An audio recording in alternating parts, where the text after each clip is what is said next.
आइए डायग्राम की हेल्प से पहले हम इसको सोल्व करते हैं, फिर इसकी डेफिनेशन, कंस्ट्रक्शन और डेरिवेशन सारा एक साथ करेंगे। लेंस मेकर फॉर्मूला के लिए हमने पहले एक कॉन्वेक्स लेंस लिया है। पहले हम लेंस मेकर फॉर्मूला किसके लिए कर रहे हैं? कॉन्वेक्स लेंस के लिए।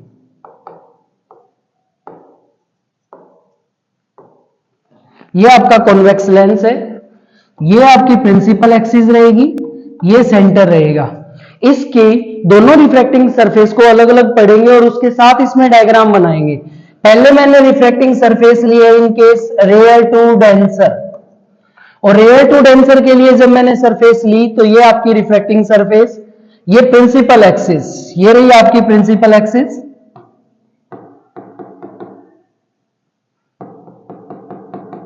आप देखिए कि इसमें सेंटर किस तरह बचता है, राइट हैंड साइड में, तो ये इसका सेंटर। हमने यहां ऑब्जेक्ट लिया, ये आपका ऑब्जेक्ट, यहां से हमने नॉर्मल डाला और इमेज आपकी फॉर्मेशन होगी आई। दो रिफ्लेक्टिंग सरफेस के लिए आप पढ़ रहे हैं, तो पहले के लिए सेंटर C1, तो इमेज फॉर्मेशन भी आपकी क्या हो जाएगी? I1। इसी को हम उस डायग्राम पे बनाएंगे। यहां पे हमने ऑब्जेक्ट लिया, जब ऑब्जेक्ट रेयर से डेंसर में जाएगा तो इसकी पैथ चेंज हो जाएगी, फिर ये डेंसर से रेयर में जाएगा, तो रेयर से डेंसर पे जाता है, तो हम इसके लिए जो सेंटर ड्राइव करते हैं वो इधर ड्राइव कर लेते हैं C1, और यहां से हम इसके ऊपर एक नॉर्मल डाल देते हैं यूं, और जैसे ही ये बाहर जाएगा तो अवे फ्रॉम द नॉर्मल, और यहां पे आपकी इमेज फॉर्मेशन बन जाती है जिसको बोलते हैं I1। तो ये सेम डायग्राम हमने वहां पे बना लिया है in case rare to denser. यहां पे फिर हम परपेंडिकुलर डाल देते हैं, और परपेंडिकुलर से फिर हमने यहां पे डिस्टेंस मेजर कर लिया था, object distance U, image distance V, centre of curvature R। ठीक है, अगला जो हम इसकी रिफ्रैक्टिंग सरफेस पढ़ते हैं, सेकंड रिफ्रैक्टिंग सरफेस इधर वाली जो हमने ली है वो, ये इसके लिए प्रिंसिपल एक्सिस, ये इसका पोल रहेगा। इस वाले रिफ्रैक्टिंग सरफेस के लिए सेंटर किस तरफ ड्राइव किया जाएगा? इस तरफ। अब देखें, जो इमेज बनी है ना हमारी, वो इस वाले रिफ्रैक्टिंग सरफेस के लिए थी जिसमें केस रेयर से डेंसर था। अभी केस हमारा हो गया है denser to rare, means last case जो हमने पढ़ा था जिसमें रियल इमेज फॉर्मेशन हुई थी। तो ये जो इमेज है ये एज ए ऑब्जेक्ट काम करेगी। ये मैंने यहाँ पे इमेज बनी थी, इसको मैंने I1 ले लिया, तो I1 एज ए ऑब्जेक्ट काम कर रहा है यहाँ पे, तो इसको बोलेंगे ऑब्जेक्ट। यहां से हमने रे लाइट डाली in case rare to denser, ये हमने नॉर्मल डाला, तो I1 के लिए जो हमने C1 लिया है, C जो हमने लिया है सेंटर ऑफ कर्वेचर, इसको नाम दे देंगे C2। और ये जैसे ही रे लाइट बाहर जाएगी नॉर्मल से, तो नॉर्मल से अवे फ्रॉम द नॉर्मल, जहां पे टकराएगी वहीं पे आपकी क्या ड्राइव हो जाएगी? इमेज। यहां पे आप एक परपेंडिकुलर डाल दें NM। तो ये सेकंड केस में हमने इमेज फॉर्म्ड की थी जहां पे हमारी इमेज लेंस से बाहर की तरफ ड्राइव की गई थी। अब ध्यान ये रखना है कि ये ऑब्जेक्ट डिस्टेंस है, ये इसके लिए सेंटर ऑफ कर्वेचर है, और ये इसके लिए इमेज डिस्टेंस है भी। तो इसको इस पे बनाएं फॉर्मूले को। आप देखेंगे इसके लिए सेंटर ऑफ कर्वेचर किधर ड्राइव किया जाएगा? C2, इस तरफ ड्राइव किया जाएगा। इसकी जो इमेज फॉर्मेशन हुई है इस वाली कंस्ट्रक्शन में, वो किस तरफ हुई है? ऑब्जेक्ट एज ए यूज करेगा, तो ये इमेज को क्या करेगा?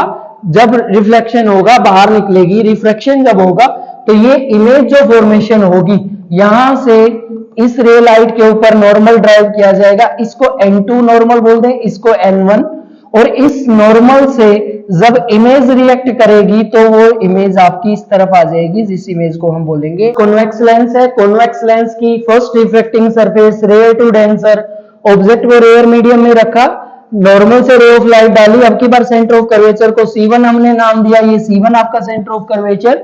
रे लाइट जब नॉर्मल पे गिरेगी और रेयर मीडियम से डेंसर में जाएगी तो bend toward the normal, normal की तरफ बेंड हो जाएगी, वहीं पे आपकी क्या फॉर्मेशन हो जाएगी? Image I1। फिर हमने क्या किया है, अगला केस लिया है, वो लिया है डेंसर टू रेयर, मींस ये डेंसर से लेके ये रेयर तक। अब जो हमने एज ए इमेज जो पहले के लिए थी, अब वो एज ए ऑब्जेक्ट काम करेगी, तो I1 हमारा ऑब्जेक्ट हो गया।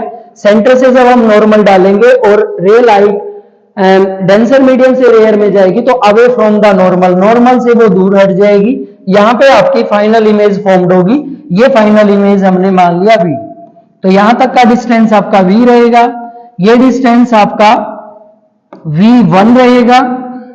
यहां से आप डिस्टेंस ऑब्जेक्ट का जो मेजर करोगे, इसको जिसको ऑब्जेक्ट मानना है, ये डिस्टेंस आपका u रहेगा। ये centre of curvature, centre of curvature अगर आप देखें पोल जब ड्राइव करोगे तो यहां पे आपका पोल P1, इसके लिए ये सेंटर C1, ये पोल P2, इसके लिए ये सेंटर C2। आइए अब इन दोनों के फॉर्मूले भी यही बना लेते हैं, जिन्होंने पीछे नहीं किया था वो आप यहां पे ध्यान दें। इधर देखिए ऑब्जेक्ट डिस्टेंस कहां है हमारा, μ1 मीडियम में है तो इसको आप लिख दें μ1 बाय में object distance. Left hand side है तो क्या लगा दें निशान माइनस। इमेज कहां बन रही है, इस तरफ बन रही है, कौन से मीडियम में, μ2 में। इमेज कहां है आपकी, पॉजिटिव डिस्टेंस पे है तो इसको पॉजिटिव रखें।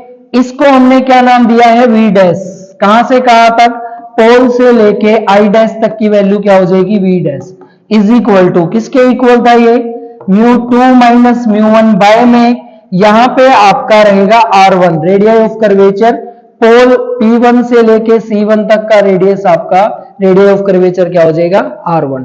ये आपके पहला फॉर्मूला बन जाएगा in case rare to denser. जिसको नहीं समझ आया है उसको पूरा केस देखना पड़ेगा। फिर से देखिए, ऑब्जेक्ट डिस्टेंस μ1 मीडियम में है तो ऑब्जेक्ट डिस्टेंस, इमेज μ2 में बनी है तो image distance, left hand side negative, right hand side positive. Refractive index μ2 minus μ1 by में जो डिस्टेंस है हमारा वो रेडियस ऑफ कर्वेचर क्या रहेगा, r1। ऐसे ही अब इसके लिए फॉर्मूला बनाएं। इधर देखिए μ2 मीडियम में ऑब्जेक्ट डिस्टेंस, और ऑब्जेक्ट डिस्टेंस यहां पे क्या है, v डैश, तो इसको ले μ2 v डैश।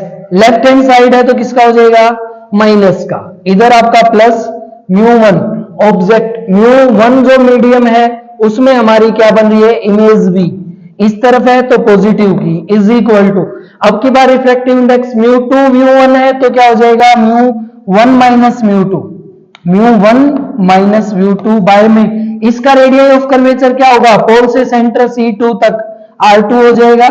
तो ये आपका r2 सेकंड इक्वेशन।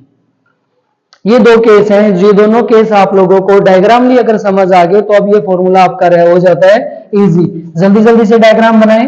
ये आपका डायग्राम है कॉन्वेक्स लेंस के लिए। यहां पे हमने ऑब्जेक्ट रखा था तो ये ऑब्जेक्ट, यहां पे हमने ऑब्जेक्ट रखा तो ये रे लाइट जैसे ही आपकी रिफ्रैक्टिव इंडेक्स बनाएगी, रेयर से डेंसर में जाएगी तो बेंड टुवर्ड द नॉर्मल। तो यहां पे आपको नॉर्मल ड्राइव करने की जरूरत नहीं है। अब यहां से जब बाहर जाएगी तो अवे फ्रॉम द नॉर्मल, जहां पे गिरेगी वहीं पे आपकी इमेज फॉर्मेशन हो जाएगी आई डैश। इसके लिए जो सेंटर हम ड्राइव करते हैं इस वाली रिफ्रैक्टिंग सरफेस के लिए, इसको सी डैश, और नॉर्मल आप इसी से डाल दें। इसके लिए जो पोल रहेगा वो पोल हमारा हो जाएगा P1। तो ये जो डिस्टेंस है आपका ऑब्जेक्ट डिस्टेंस u हो गया, इसके लिए इमेज डिस्टेंस v डैश हो गया, और ये सेंटर ऑफ कर्वेचर, पोल से सेंटर ऑफ कर्वेचर के लिए डिस्टेंस आपका r1 हो गया। सेम प्रोसेस जब हम इस वाले रिफ्रैक्टिंग केस के लिए पढ़ेंगे तो ये एज ए ऑब्जेक्ट काम करेगी, और इमेज जो हमारी है वो डेंसर टू रेयर से जाएगी तो अवे फ्रॉम द नॉर्मल हो जाएगी, और इसकी इमेज फॉर्मेशन हो जाएगी यहाँ पे आई और पोल के बीच का डिस्टेंस ये वाला, तो ये हमारे लिए डिस्टेंस हो जाएगा v, ये P2। इसके लिए सेंटर ड्राइव होगा, वो सेंटर ड्राइव हो जाएगा इस तरफ C2, तो C2 से P2 का डिस्टेंस हमारा हो जाएगा R2 रेडियस ऑफ कर्वेचर। आइए अब इसको पढ़ते हैं। पहले डेफिनेशन लिखेंगे, lens maker formula, the combination of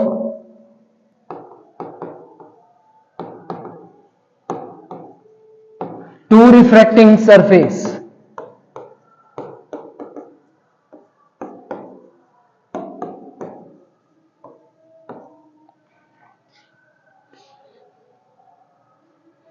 in case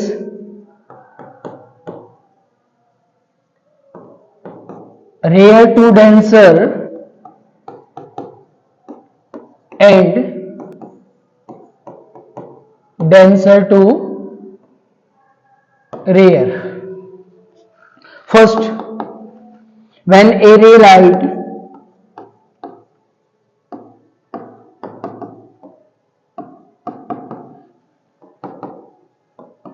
going from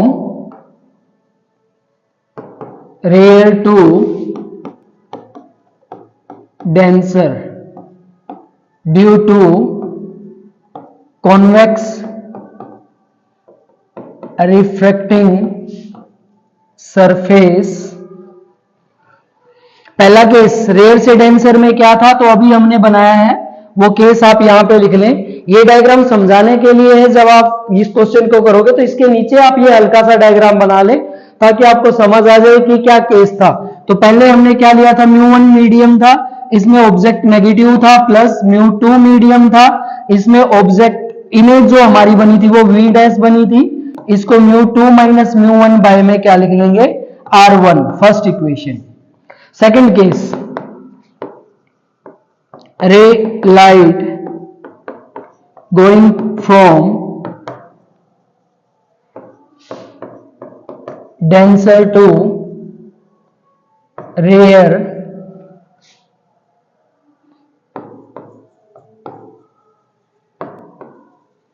refracting surface तो था, उसमें जो इसके लिए इमेज बनी थी वो एज ए ऑब्जेक्ट काम करेगी, तो ये V डैश V1 इस लेफ्ट साइड है तो माइनस की, प्लस में मीडियम μ1 में लाइट जा रही है और वहां आपकी इमेज फॉर्मेशन हो रही है V।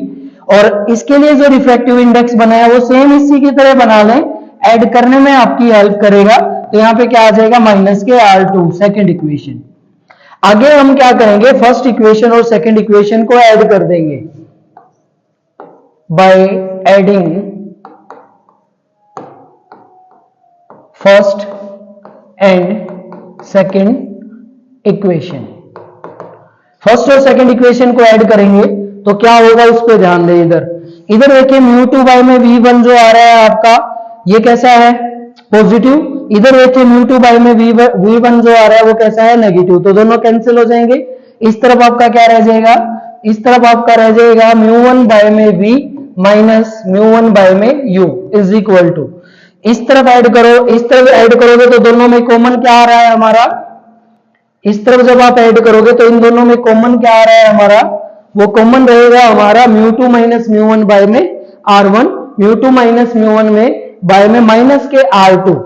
तो कॉमन क्या आ रहा है उसको आप लिख लें, μ2 माइनस μ1 आपका कॉमन आ रहा है, अंदर बच गया 1 बाय R1 माइनस के 1 बाय R2।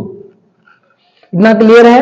यहां से μ1 को भी कॉमन ले लो, μ1 को कॉमन लोगे तो 1 बाय V माइनस के 1 by U is equal to μ2 minus μ1। 1 यहां से μ1 कॉमन ले लें, μ1 को कॉमन लेके आप इस तरफ लेके जाओगे तो 1 बाय V माइनस के 1 by U is equal to μ2 minus μ1 by में μ1। इधर रह गया 1 बाय R1 माइनस के 1 बाय R2।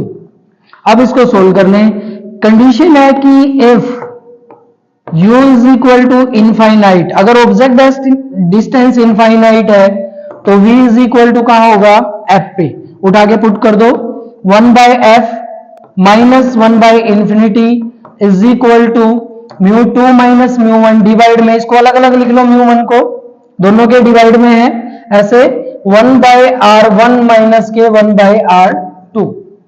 1 बाय F रह जाएगा, 1 बाय इंफिनिटी 0, μ1 से μ1 क्या हो जाएगा, कैंसिल। तो आपके पास बन के फॉर्मूला आ जाएगा 1 by F is equal to μ2 by में μ1 माइनस 1, यहां रहेगा 1 बाय R1 माइनस के 1 बाय R2। इसको बोलते हैं लेंस मेकर फॉर्मूला। ये रहेगा आपका लेंस मेकर फॉर्मूला। और सोल्व करना चाहते हो तो 1 बाय F ये क्या है, रिफ्रैक्टिव इंडेक्स म्यू माइनस 1, यहां पे आप लिख दो 1 बाय R1 माइनस के 1 बाय R2। ये भी आपका क्या रहता है, लेंस मेकर फॉर्मूला। क्वेश्चन इसका आ सकता है drive and explain lens maker formula, या फिर आपको